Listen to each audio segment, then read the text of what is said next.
let's talk about that at a different time. Not what I'm trying to get on. I gave my time to someone and he spoke to me when he's on the way. Okay, 1 second.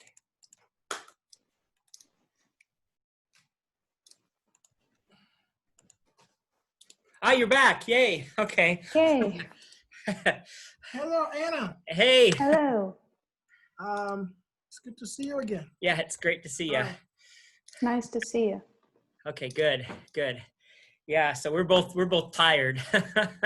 He's been running since 4 and I've been running since about 6. So if you notice the dirt on my arms. Okay, I Yeah. see. Okay. Yeah, let give me 1 second. He's coming right back and then you could share what you wanted to talk about, okay? Okay.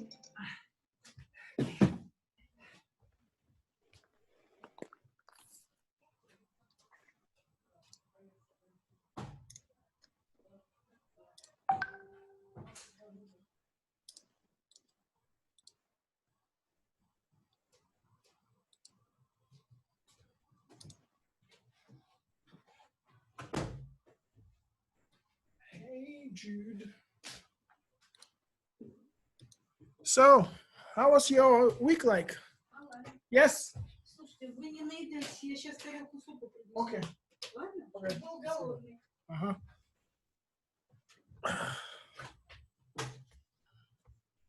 All right. Is Anna here? Yep. Okay. Whew. So let's see how I can help you guys. Okay. Come sit down now. Oh, look at that. You got salad. I'm jealous. Yeah. Oh, you should see my pants. They're covered in dirt. Like, they used to be brown, but now, or they used to be blue, but now they're brown. So, okay. You wanted to talk a little bit about the politics, right? Of Russia right now? About politics. Not really about politics, but actually about the treatment, right? The relationships of Russian people, right? How Russian people treat politicians, not the politics, right? But politicians. And How politicians treat the people, or how people treat politicians? People treat politicians. Oh, that should be interesting. You don't hear that about that very often. Yeah. I wonder what you mean. Yeah, so do I. I'm very interested. So, yeah, go ahead. And Okay. I hope you don't mind we're recording this so we can share this with everybody else. Sure, no problem. Including my messy room. Okay, go ahead. No problem. Okay, so what I mean is that in many countries, actually, people believe in their country and in their politics, right? In their politicians and their politics. But in Russia, this is not the way around. People don't believe at all. They don't believe in, I don't know, they don't trust the bosses of our country. They really don't see like any opportunities that something will be changed, you know? So this is a kind of pessimistic viewpoint of Russian people. So Russian people are pretty pessimistic about politics. And it has a lot of reasons, actually. It has a lot of historical reasons. For example, the first one, the chief, right, the main reason here is that it began in the USSR when people had a special system, right? We had a special system. This was like ideology, right? Can I call it that, right? Ideological system. So when a person was born in the USSR, they were going like, they were taking steps in this system, right? The young children, like, I don't know, 6 or 5 years old, were called Oktyabrята, right? So October kids, we can call them like that, right? Then went like pioneers, pionere, right? Then there was another step. So it was like a system of steps. And if you went up to the stairs, you could become like a politician, and you could get a really good life, right? If you are a politician. But yeah, everybody wanted to become the October kids, like Октябрята, right? Everybody wanted to be pioneers. But after that, the next step, I don't remember what it is called. Okay, never mind. So, but the third step, it was like at the age of 18 years old, I think. And no, okay, like the majority didn't want to go further. Why? Because they thought, okay, why should I go there? Why should I go up? The system is not so good. The system is bad because, for example, I don't know, the children of my parents, right? My sisters and brothers, my siblings are right now dying of hunger. I can't get any milk for my sister, or I can't get any milk for my kid, I don't know, right? For a child. So what is so good in this system? This is why they didn't go further and further. And in the USSR, there began a new system began to appear. So I don't know how, I don't know why, but this system is still working right now. This system includes such fact that nobody tells you who to vote for example, in the elections, right? But everybody knows who should be the first one, who should be, who you should vote for, right? So this is like, I don't know, this is one special characteristic feature of Russian people. This is, we don't talk about that. We don't talk about that, but we know about that. I don't know where, I don't know why, but still somewhere in our mind, we know that this person should be a president, or this person should be a mayor of our city, right? So it's like this feature, right? This feature, I think this is some peculiar feature of Russian people. You don't have this in European mentality. You don't have this in American, I think, mentality.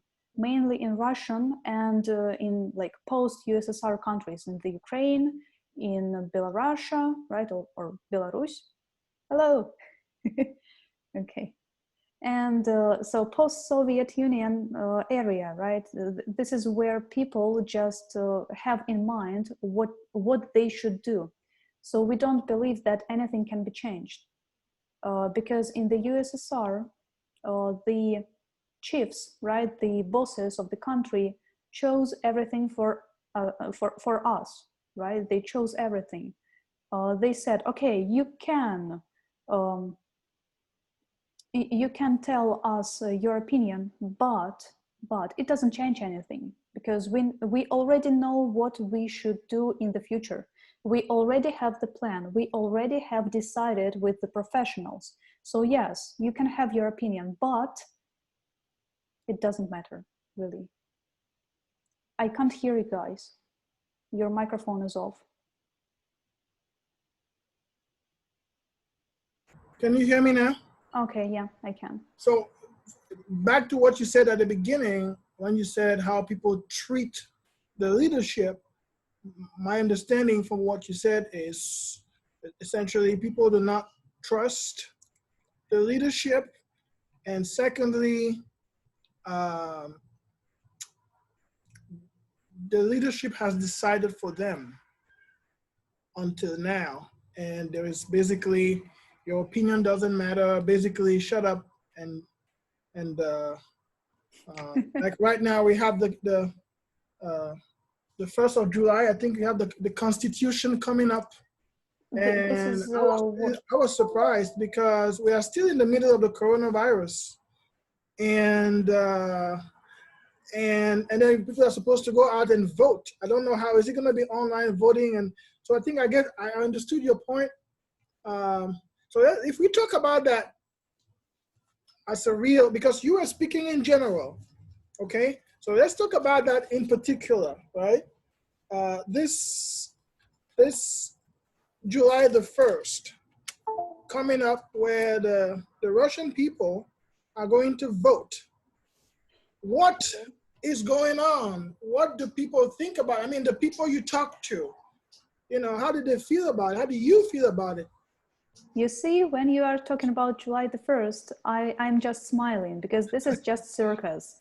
That's like just some theater, you know, because Yeah. everybody knows that this constitution, this new constitution will be applied, will be taken, right? So Yeah. it will be so. We know that because when you go to the bookshop right now, you can Yeah. go to the bookshop and you can go to the, I don't know, law section, right? There is a new edition of constitution Yes. right now. It's already Right published? now. It's already published. Really? Yes, so What they the changes? just, they don't care about us like at all. They My just gosh. say, and there is a small line, it's like new constitution 2020. Yeah. It's like it will work. Like with the amendments, right? Yes, it will work after the election. So it will work since the 1st of July. It's like not even if we, Yeah. for example, win, right? But since like it's just a fact. It will be effective after July the 1st. Yeah. So Okay. it's just a fact. They just gave us a fact. Terrific. All right.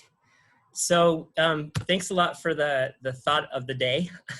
Okay. We could actually, there's a organization that there's an author who writes some really good books. There's actually 2 people that write like weekly blogs that I could send you, and they talk a lot. They're very pro-Russian, but they talk about Russia very deeply, and it's in English. There's one guy who sends almost every day. He sends about 20 links on articles about Russia, and then there's another guy who's a really famous author on Russia.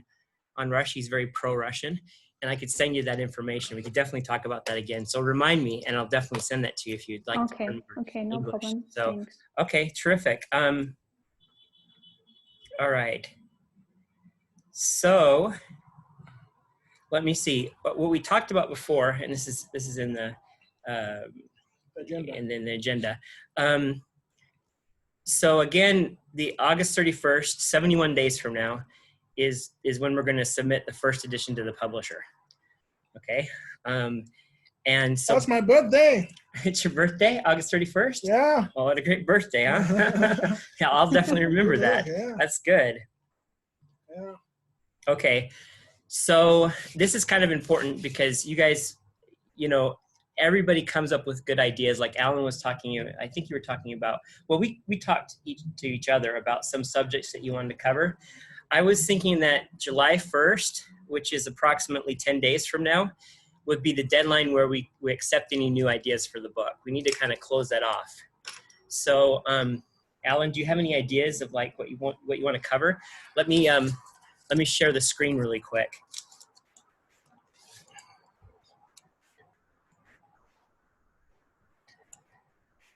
And then we could go through the index of what we have.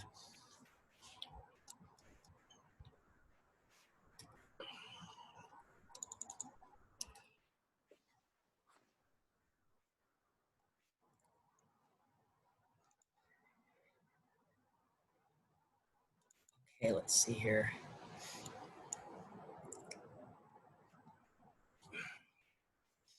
Okay, so this is the table of contents and just kind of basically on the chapter. Chapter 1 is, can you see it okay, Anna?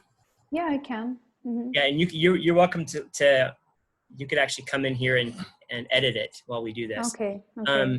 So chapter 1 is, why don't Russians smile? Go ahead, so if you'd like. You're talking about what I can add? Yeah, if there's something that you want to add, maybe you have something.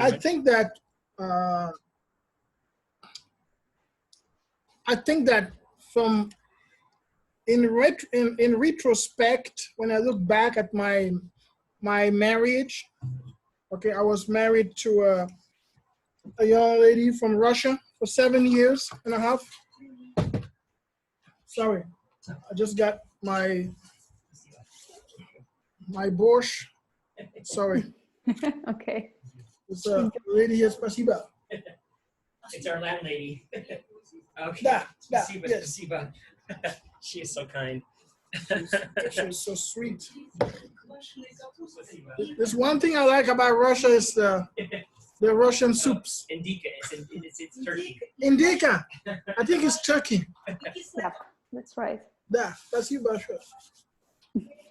Spasiba. So,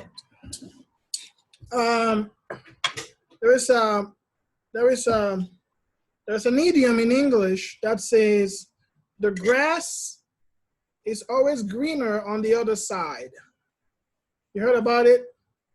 Sure. We have, Okay. in Russia, we have the same. Right. So I think there is a certain myth out there with some Russian women who basically want to go live abroad. And they get into a relationship, maybe they love you or I don't know, but one of the biggest reasons is this guy will take me out of Russia someday. You know, and I believe in a way I kind of fell into that trap.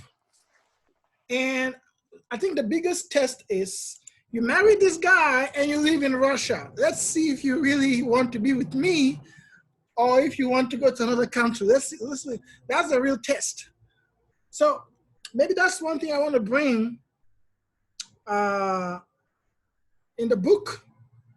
Okay, this aspect of life is better over there. Life is the fundamentals of marriage. Do you marry because you want to be happy or love someone, or do you get married because you just want to leave Russia? That's a very dangerous move to make, because either way, it's a time bomb. If you don't leave, she gets frustrated. If you leave, now she discovers that she can sue you.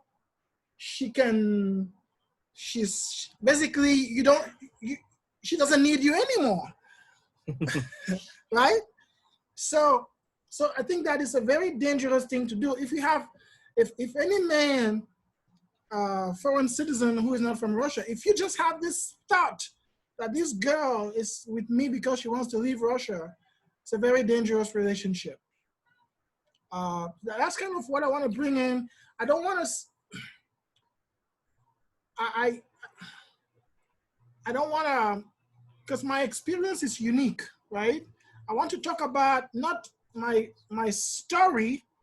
I want to sort of make it a little bit more general, because I think that a lot of women think that way.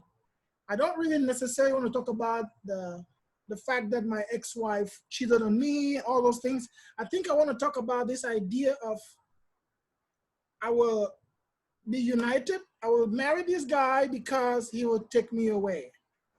I think that's what I want to talk about in the book. Yeah, sounds good. What do you guys think about it? Yeah. What do you think about that?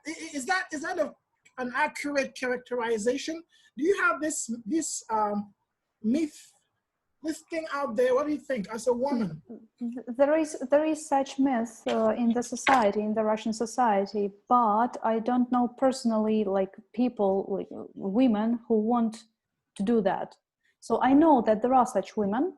I know that there are a lot of them, but I have never met one. Okay. That's very strange. It's very strange. And moreover, such women, I would correct a little bit. I will correct you a little bit.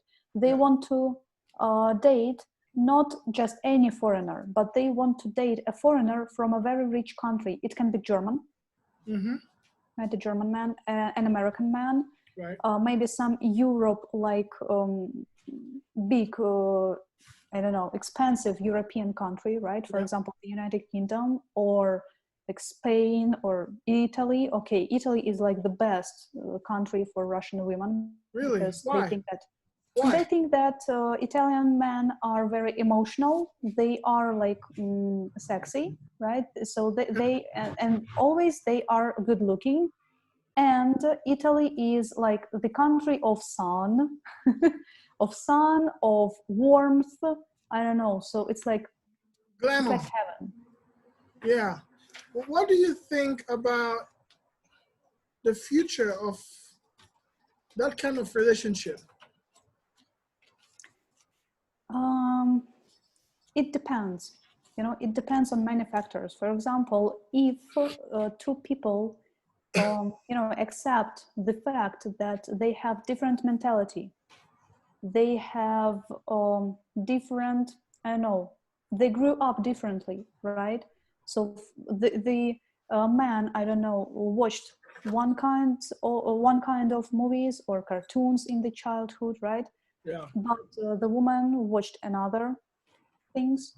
Or for example, like this is the difference between mentalities. Yeah.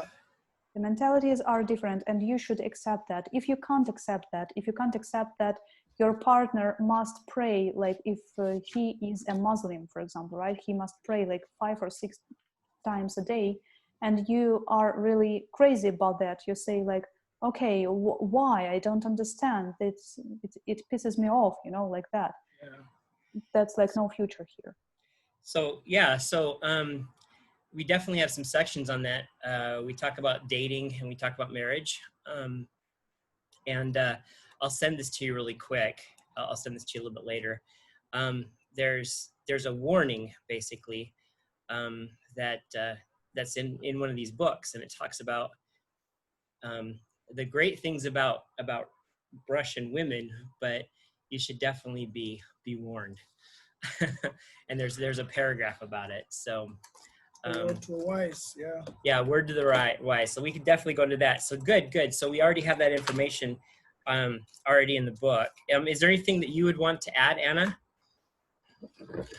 I don't know.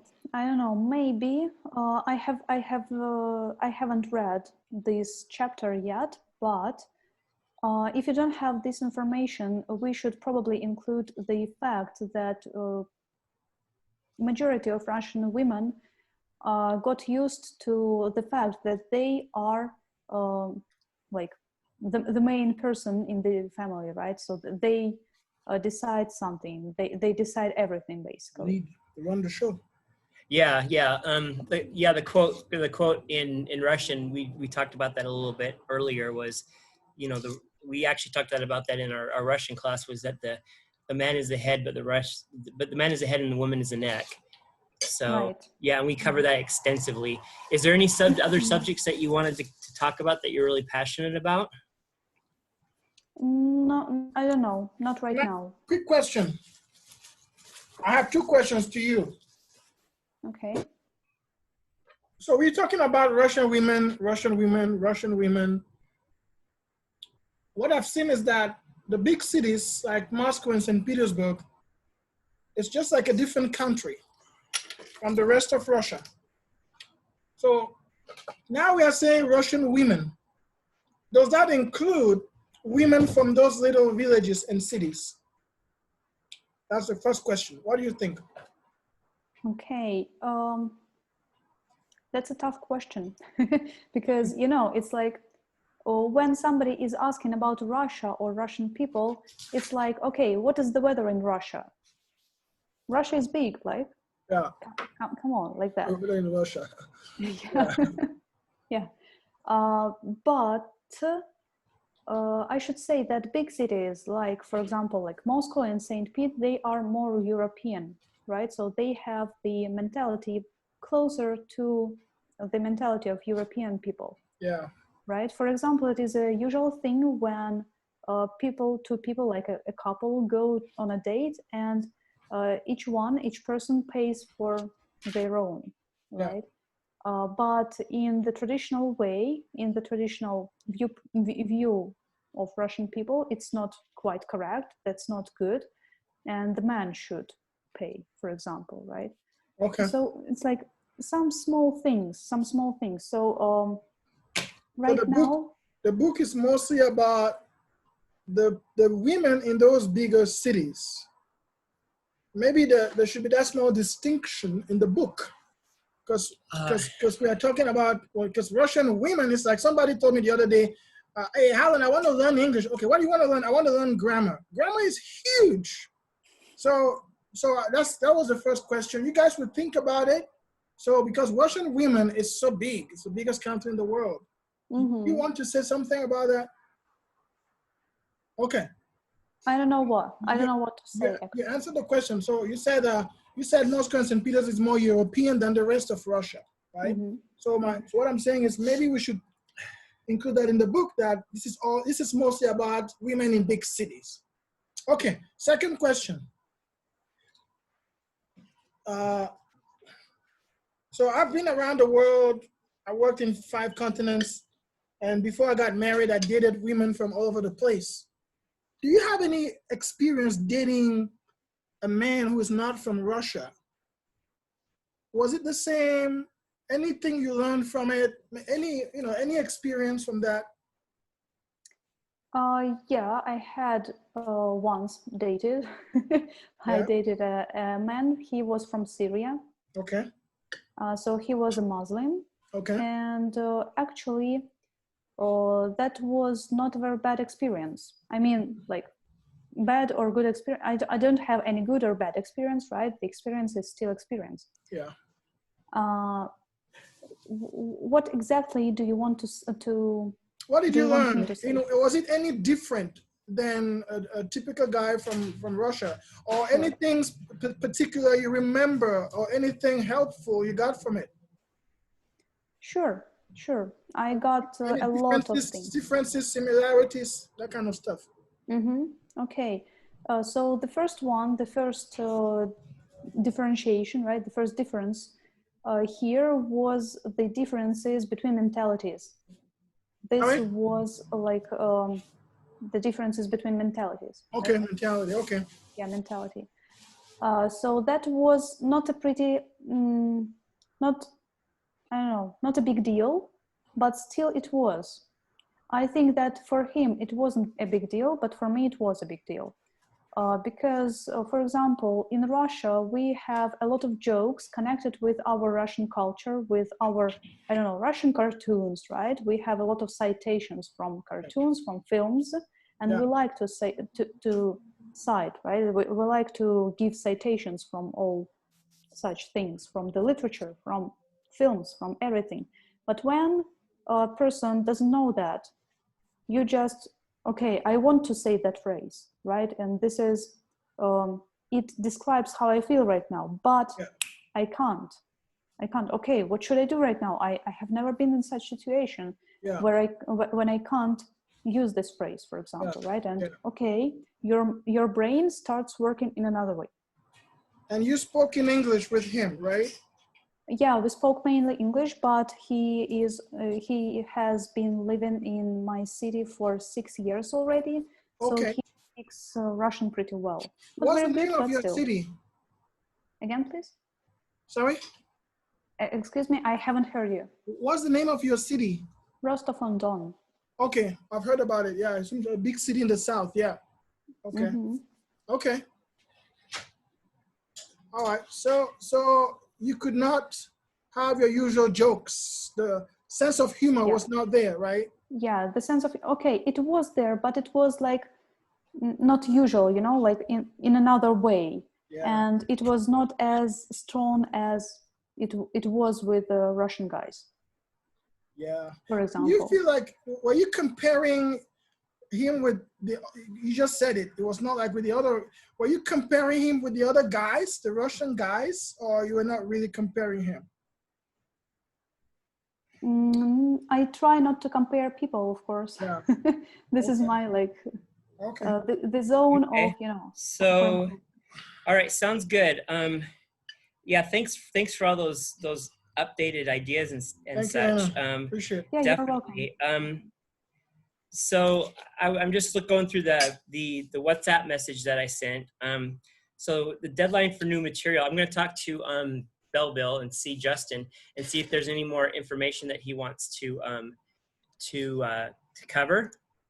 So that would be great. And then I figured the deadline for new material will be August 15th. So like we can't add anything else. And so like the last 16 days before Alan's birthday, we'll just be editing. We'll just be like cutting down things and stuff like that. So no new material at all.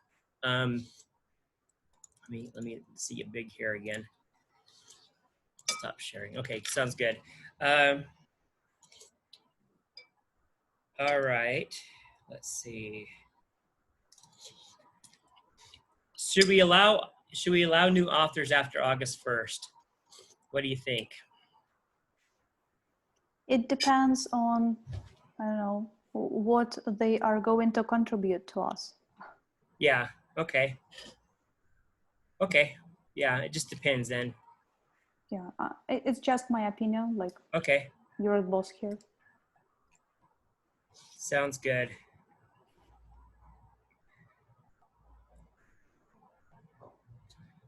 All right, so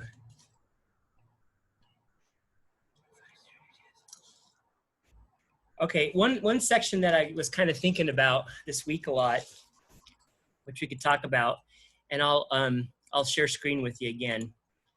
And I really love your opinion on this. And I have a friend who I work with. He's a coworker, and he lies so much. I mean, it just seems to be like second nature to him. And there's a whole section on this about lying, which I found really interesting. And I just kind of wanted your opinion about this. You're welcome to open up the WhatsApp document yourself, because I don't know how well you can see this. He likes like Donald Trump. Okay, well, I can actually see it quite well, so. Okay, sounds good. Good. Okay.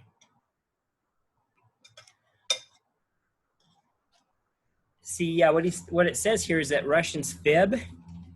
It's a national characteristic called Vranyo. Vranyo. Vranyo, duh. Dictionaries translate Vranyo as lies, fibs, nonsense, idle talk, and twaddle, which I don't even know what that is. I'll take that out real quick here. It doesn't work. Okay. So, and the author argues that, but like many Russian terms, it is really untranslatable. See, the thing is that this author, what he does is he talks about how, you know, he kind of downplays the lies, but the person that I'm working with and everybody that I'm around, maybe it's just Moscow, but everyone I'm around are liars. You know, like the great majority of them are. Like the really good people that have no power don't lie, but it seems like anybody that has any power at all, you can't trust them at all.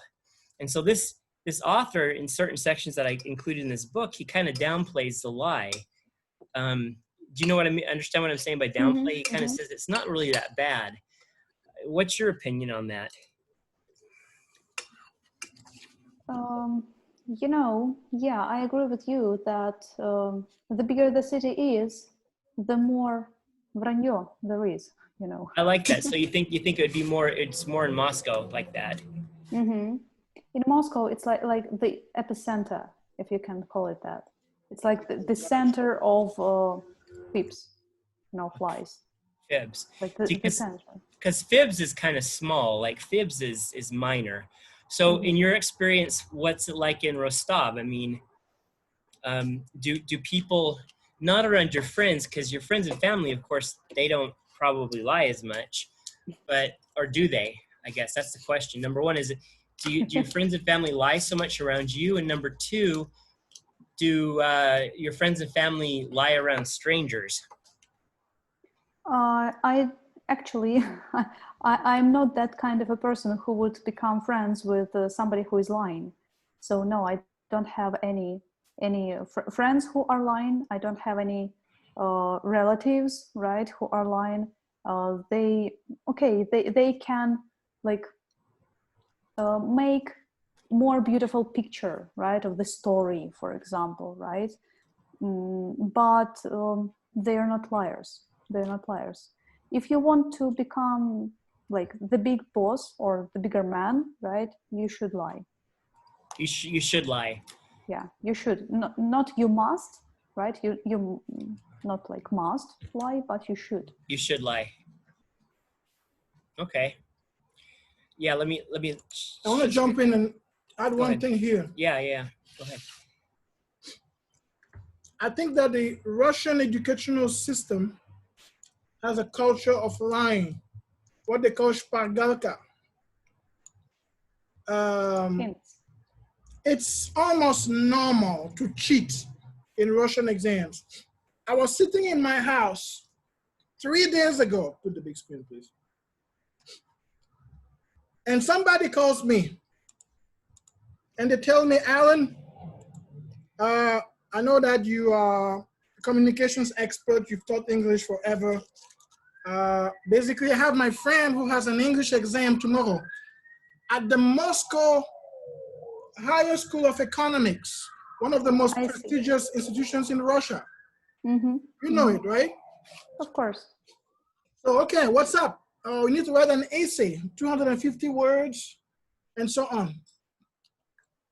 I was not comfortable with that, but then I said, okay, this guy is ready to pay.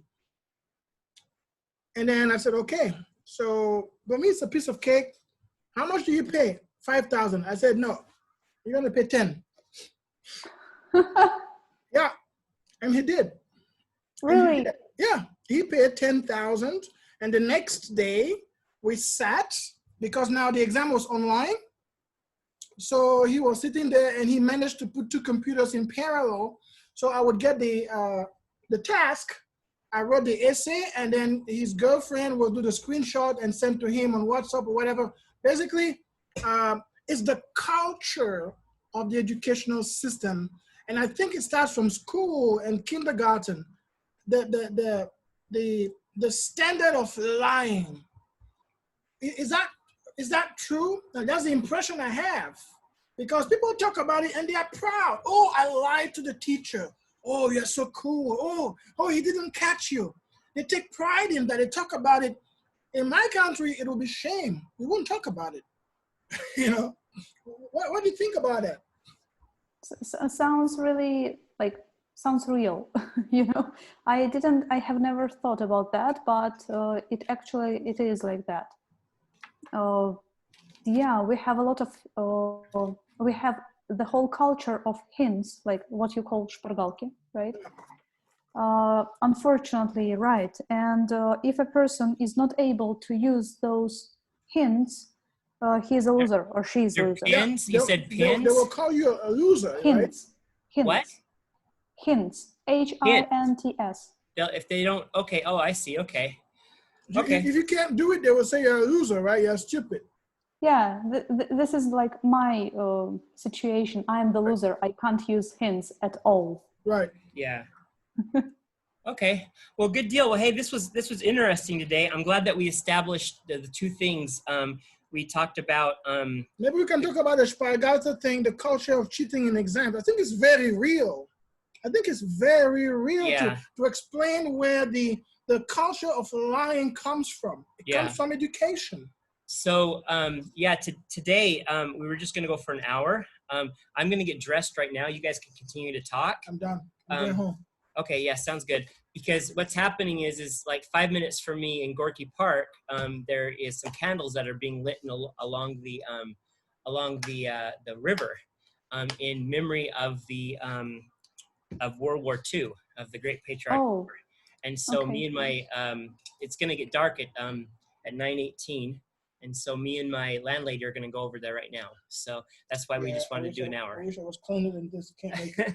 Okay, nice. Yeah, nice. So, sounds good. But yeah, that's good. So we'll go ahead and establish all that stuff. We've established the deadline and you know, and we know the dates and everything. So yeah, so if you get an opportunity, please get it. Read that stuff that we talked about, like, you know, whatever interests you. And this week I'll talk about different politics, the politics sections that we have, and I'll send it to you and see what you say, because there's a whole politics section that we have in there on different subjects, broad subjects. I think I will skip the women abroad thing. I will focus on the lying thing with education, because that's so true. You like that? You like that? Yeah. It's more evident. You know? And it's more unique to Russia. That's true. That's right? true. That is a good point. Right? I like that. The other one is Yeah, everybody knows. Yeah, Yeah. like I mean, everybody knows about it, and I think a lot of people, like a lot of tourists, wouldn't know about that. Right. They wouldn't know about how the education system. I like that, and especially since your son is in school and you know how it is. Yeah, I So, mean, Yeah, I mean, so many people write they about how. condone cheating. It's like, oh, so what? Well, it's just a small thing. Yeah, And I yeah, tell my son, if you steal one egg, then you can steal one cow. The next thing you know, you can steal 1 million, and Yeah. that's how it goes. yeah. You said cow? A cow, yeah. Yeah. Okay. Kind of like in church, right? Cow thing? Exactly. Well, Anna, thank you so much. Thank you. Thank you. We appreciate your open-mindedness, and Thanks. thank you for sharing your experience, your personal stories. I appreciate that. You know, it's not always easy. Yeah, so we'll talk to you. I'll send you the information on the different sections about politics. I think it's always interesting to see it from an outsider's point of view. You might learn some things that you never thought about before. That's right. That's right. Okay. Glad to help you guys. Okay. Smile more. Yeah, beautiful. Your face always looks like you are melancholic or sad. Yeah, this is great. Okay. Smile more. See you later. Bye-bye. Thank you. Goodbye.